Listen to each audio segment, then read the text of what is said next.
আসসালামু আলাইকুম, welcome back to my channel. প্রতিদিনের মতো আবারও একটি ভিডিও নিয়ে আসলাম। যাই হোক, ডেলি ব্লগ। আমি এখন কিছু ফ্রুটস সুন্দর করে গুছিয়ে রেখে দেবো, তো আপনাদের সাথে একটু শেয়ার করলাম। যাই হোক, অনেক রকমের ফ্রুটস নিয়ে আসছে, বেদানা, আঙুর, মালটা, তারপরে অ্যাপেল। যাই হোক, এবার আমি একটু ম্যাঙ্গো করতে করতে আমার জীবন চলে গেল। আমি আজকে একটু ব্যানানা মিল্কশেক বানাবো। তো প্রথমে আমি ব্যানানা দিয়ে দিলাম, তারপরে আমি মিল্ক, তারপরে সুগার। এই তো ব্যানানা মিল্কশেক তৈরি করার জন্য আহামরি কিছু দরকার হয় না। তো আমি আর একটা টিপস শিখিয়ে দিই আপনাদেরকে। ব্যানানাগুলো আমি আগে থেকে কেটে একটু ডিপ করে নিয়েছিলাম, তাহলে আর বরফ কিছু দেওয়ার প্রয়োজন না। সবগুলো উপকরণ একবারে ব্লেন্ডারে দিয়ে ব্লেন্ড করে নিলেই হয়ে গেল। আর এই গরমে এই ধরনের ড্রিঙ্কস খেতে খুবই ভালো লাগে। বাচ্চারা, বড়রা সবাই খেতে পারেন। আর সুগার অ্যাড করতে না চাইলে আপনারা না করতে পারেন, সেক্ষেত্রে টক দইও দিয়ে ইউজ করতে পারেন। আমি দুধ দিয়েই করলাম। যাই হোক, এবার আমি একটু বানাবো আমের আচার। এই বছরের প্রথম নতুন আমের আচার বানাবো আমি। তো উপকরণগুলো তো দেখেই নিলেন। আরও কিছু উপকরণের সাথে অ্যাড হবে, যেমন লাগবে ভিনেগার, আরও হলুদের গুঁড়ো, মরিচের গুঁড়ো, এগুলো আর কি দেখালাম না। তো সব সময় সব উপকরণ হাতের কাছে থাকে না। তো আমি এবার তেল দিয়ে নিলাম কড়াইতে, তারপরে গোটা গরম মশলা, শুকনো মরিচ, তারপরে এবার আমি দিয়ে দিচ্ছি এর ভিতরে 2 চামচ গোটা সরিষা। এরপরে দিয়ে দেব আমি কিছু পাঁচফোড়ন। আগে 2 চামচ সরিষা সুন্দর করে দিয়ে নিই। আর আমি স্পিডটা একটু বাড়িয়ে দিছি, যার কারণে উপকরণগুলো আমি ঠিকঠাক করে বলতে পারি নাই। তো এখন বলে দিচ্ছি, এক এক করে দিচ্ছি, আর সবগুলো আমি বলে দিচ্ছি। আর আমের আচার গত বছর বানাইনি, এবছর একটু ট্রাই করতেছি। মাঝে মাঝে সব সময় আর কি সব কিছু হয় না, মনে হলো একটু আমের আচার বানাই। আর এটা কিনা আম, বাড়ির আম যেটা নিয়ে আসছি সেটা অল্প একটু আছে। আমি আমডাল খেতেই পছন্দ করি খুব, তাই আর কি সেটা করলাম। এবার আমি এখানে 2 টেবিল চামচ গোটা পাঁচফোড়ন দিয়ে দিলাম।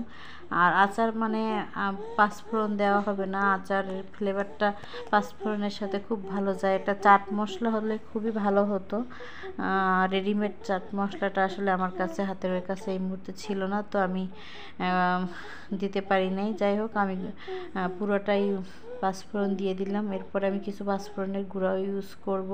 এই পাঁচফোড়নের ভিতর থাকে হচ্ছে মৌরি, ধনিয়া, কালো জিরা, তারপরে সরিষা, এগুলো আর কি থাকে। 5 রকমের মশলা থাকে দেখে এর নাম দেওয়া হয়েছে পাঁচফোড়ন। আর আমি কিছু গোটা রসুনের কোয়া দিয়ে দিলাম, দিয়ে একটু হালকা নাড়াচাড়া করে নিয়ে এবার আমি আমগুলো দিয়ে দিব। আমগুলোকে আমি সুন্দর করে ধুয়ে কিউব কিউব করে কেটে রেখে দিয়েছি পানি ঝরিয়ে। তো এবার সেগুলো আমি দিয়ে দেব। এই যে আমি খুবই অল্প পরিমাণে, এখানে 1 কেজিরও কম, হাফ কেজির একটু বেশি আম নিয়েছি। তো এখন চাইলে আপনারা, বাজারে আম পাওয়া যাচ্ছে, এই আমটা বেশ একটু শক্ত শক্ত হয়েছে সবে মাত্র, তো আচার করতে পারেন। তো এর থেকেও আর একটু শক্ত শক্ত হলে আমের আচারটা আসলে ভালো হয়। তো আমার মনে হলো প্রথম দিকে একটু এরকমের অল্প করে বানিয়ে দেখি কেমন লাগে। এবার ভালো করে একটু নাড়াচাড়া করে নিচ্ছি। এরপরে এখানে আমার আরও কিছু মশলা অ্যাড করব। তো আর একটু ভালো করে নেড়ে চেড়ে নিই ধীরে ধীরে। আর খুব বেশি সময় লাগে না এই টাইপের আমের আচার বানাতে, 5 থেকে 7 মিনিটের মধ্যেই হয়ে যায়, খুব দ্রুত আমটা গলে যায়। আর জলপাইয়ের আচার থেকেও খুব দ্রুতই আমের আচার বানানো যায়। আর যদি আমের মোরব্বা বানানো হয় সেক্ষেত্রে একটু দেরি হয়। আমি এখানে একটু সামান্য পরিমাণ হলুদের গুঁড়া ইউজ করতেছি কালারটা সুন্দর হওয়ার জন্য।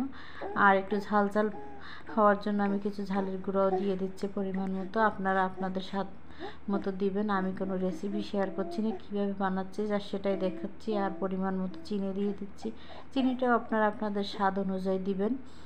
আর এখানে ইউজ করতেছি ভিনেগার, যেটা আসলে সব সময়ই আচারে ইউজ করতে হয়, কারণ আচারটা সংরক্ষণ করার জন্য ভিনেগারটা ইউজ করা উচিত, নয়তো বেশি দিন আচারটা রেখে দেওয়া যায় না। ভিনেগার দিলে আর কি অনেক দিন থাকা যায়, 1 বছর পর্যন্ত আপনি বাইরে রেখে দেবেন, আচার কোনো কিছুই হবে না। এই তো দেখেন, আমি নাড়াচাড়া করে সুন্দর করে দিয়ে দিলাম। আমার আচারটা কিন্তু সিদ্ধ হয়ে গেছে। এবার আমি কিছু পাঁচফোড়নের গুঁড়ো দিয়ে দিলাম। আসলে পাঁচফোড়নের গুঁড়োটাও দেওয়াটা জরুরি, নয়তো আচারটা খেতে ওইভাবে মজা লাগবে না। আর দেখেন কি সুন্দর করে একদম হয়ে গেছে। অল্প তেলেই কিন্তু আমি আচারটা বানিয়েছি, আহামরি কোনো তেল আমি ইউজ করি নাই। অল্প তেলের ভিতরেও খুব ভালো করে আচার বানাতে হয়, আরও কম তেল দিয়েও করা যায়। তো আমার আচারটা কিন্তু টক ঝাল মিষ্টি বলবো না, মিষ্টি ঝাল ঝাল আচার হয়েছে, টক খুবই কম হয়েছে। এই আমটা কাঁচা মিষ্টি আম ছিল। তো আজকের মতো এখানেই শেষ। Thank you for watching. Tata bye bye, আল্লাহ হাফেজ।